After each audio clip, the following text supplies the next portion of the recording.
Ganjar cari tahu alasan elektabilitasnya anjlok, duga karena menyebarnya isu tertentu. Calon Presiden nomor urut 3 Ganjar Pranowo mengaku bakal mencari tahu penyebab elektabilitasnya anjlok dari 34,1% ke 18% berdasarkan hasil survei Litbang Kompas. Kita akan lihat titik-titik di mana di tempat itu turun dan sebabnya apa, kata Ganjar di Mall FX Sudirman, Jakarta, Senin, tanggal 11 Desember tahun 2023.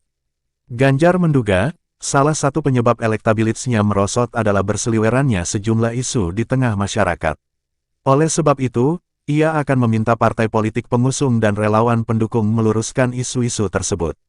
Karena memang ada isu-isu yang kemarin itu berseliweran, mungkin itu juga yang para pemilih punya determinasi untuk memilih. Jadi kita akan clearance di tempat-tempat tertentu, kita juga punya petanya, kata dia.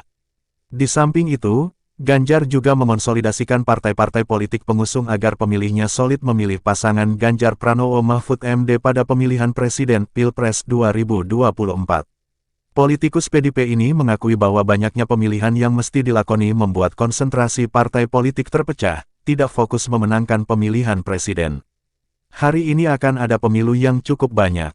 Jadi ada pemilihan DPRD Kabupaten, Kota, Provinsi, Pusat, DPD, dan tentu saja Pilpres. Maka sekarang kita coba konsolidasikan, kata Ganjar. Ia juga mengungkapkan ada fenomena split ticket voting di mana seseorang tidak memilih calon presiden yang diusung oleh partai politik pilihan orang tersebut.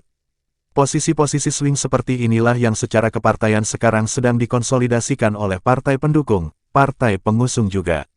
Sehingga kawan-kawan sekarang sedang bekerja untuk itu, ujar Ganjar. Hasil jajak pendapat Litbang Kompas pada 29 November 4 Desember tahun 2023 menunjukkan bahwa pasangan nomor urut 2, Prabowo Subianto Gibran Rakabuming, memiliki elektabilitas tertinggi sebesar 39,3%. Prabowo Gibran unggul cukup jauh dibandingkan Anies Baswedan Muhaimin Iskandar 16,7% dan Ganjar Pranowo Mahfud MD 15,3%. Sementara itu, masih ada 28,7% responden yang belum menentukan pilihan atau merahasiakan pilihan mereka. Menurut Litbang Kompas, melebarnya jarak elektabilitas Ganjar dari Prabowo tak lepas dari pergeseran dukungan yang terjadi pada pemilih Partai Demokrasi Indonesia Perjuangan (PDIP) dan pemilih Presiden Joko Widodo. Soliditas dukungan dari orang-orang yang pada pemilu 2019 memilih PDIP kepada Ganjar yang pada Agustus tahun 2023 mencapai 60,6% sekarang tinggal 40,7%. Sebaliknya, pemilih PDIP yang memberikan suaranya kepada Prabowo cenderung meningkat, dari 22,1% menjadi 35,1%. Dukungan partai-partai koalisi pendukung Prabowo juga semakin solid, rata-rata meningkat signifikan ketimbang Agustus lalu, terutama dari Partai Golkar, Partai Demokrat, Partai Solidaritas Indonesia (PSI), dan Partai Bulan Bintang (PBB).